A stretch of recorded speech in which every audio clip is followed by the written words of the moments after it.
तुम्हाला माहिती का, आज आपण आषाढी एकादशी विषयी 4 वेगवेगळ्या फराळाची रेसिपी शेअर करते. खूपच सोपी पद्धत आणि तुमचा खूप जास्त वेळ घेणार नाही. त्यासाठी काय करायचं, एका बाउलमध्ये अर्धी वाटी गूळ आणि 1 वाटी पाणी घेतलंय. गूळ विरघळेल इतपत आपल्याला गॅसवर पाणी उकळू द्यायची. नंतर गॅसवर आपल्याला कढई ठेवायची. त्यात 2 चमचे साजूक तूप आणि 1 वाटी राजगिरा पीठ घेतलंय. पीठ आपल्याला मिडियम गॅसवरती हे हलकंसं आपल्याला भाजून घेतलं. त्यात मनुके घातले. तुम्हाला ड्रायफ्रूट घालायचं असेल तर तुम्ही ड्रायफ्रूट पण घालू शकतात.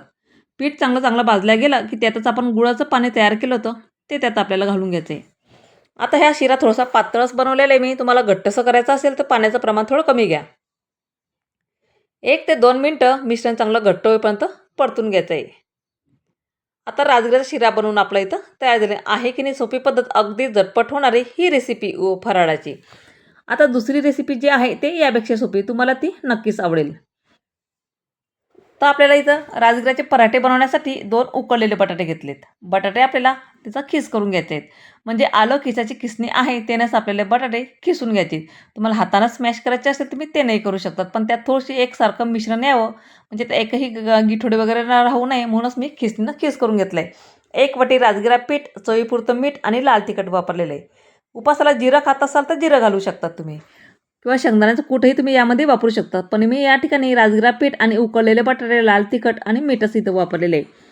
आता आज काही कोणाचे उपवास वगैरे का नाही, मी 4च पराठे इथं बनवत आहे.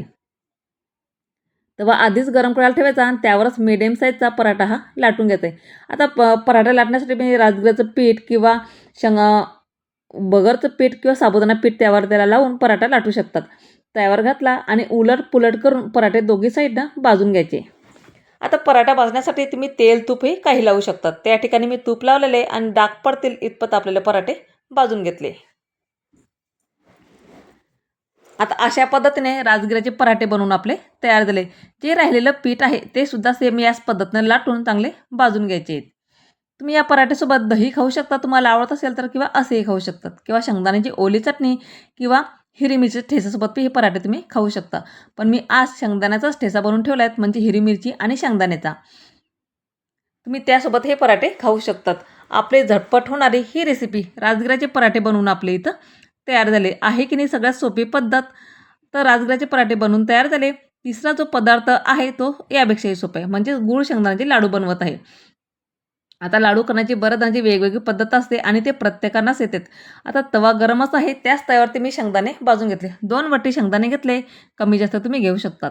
डाग पडोपर्यंत आपल्याला शेंगदाण्याला भाजून घ्यायचे आहेत. थंड झाल्यावर मिक्सरमध्ये काढून घेतलं.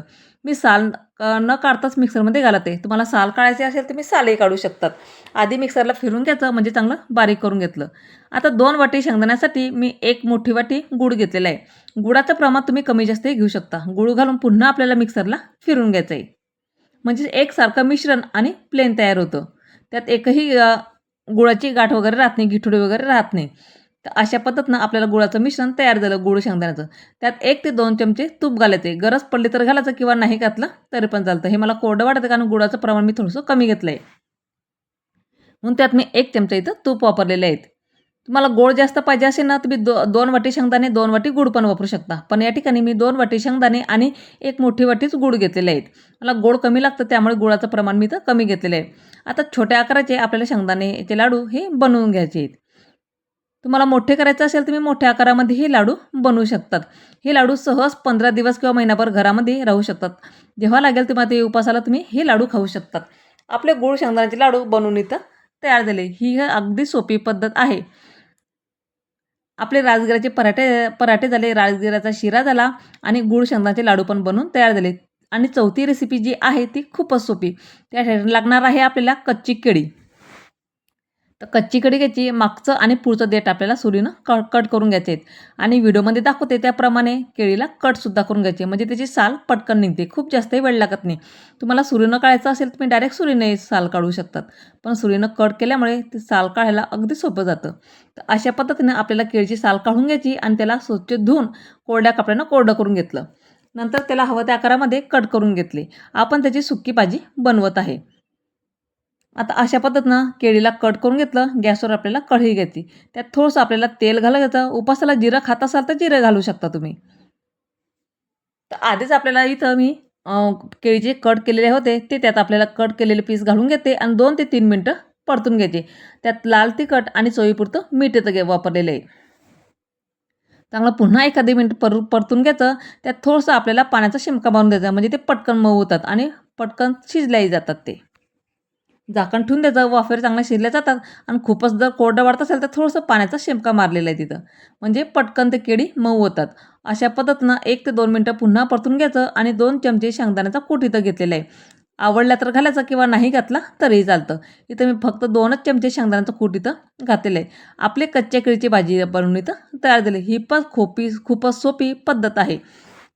आपल्या फराळाची रेसिपी तर बनवून तयार झाली. तर तुम्हाला माझा आजची रेसिपी कशी वाटली ते कमेंट्स करा आणि बनवण्याची पद्धत कशी वाटली ते कमेंट्स करायला विसरू नका. चला तर मग भेटू पुढच्या व्हिडिओमध्ये. तोपर्यंत बाय.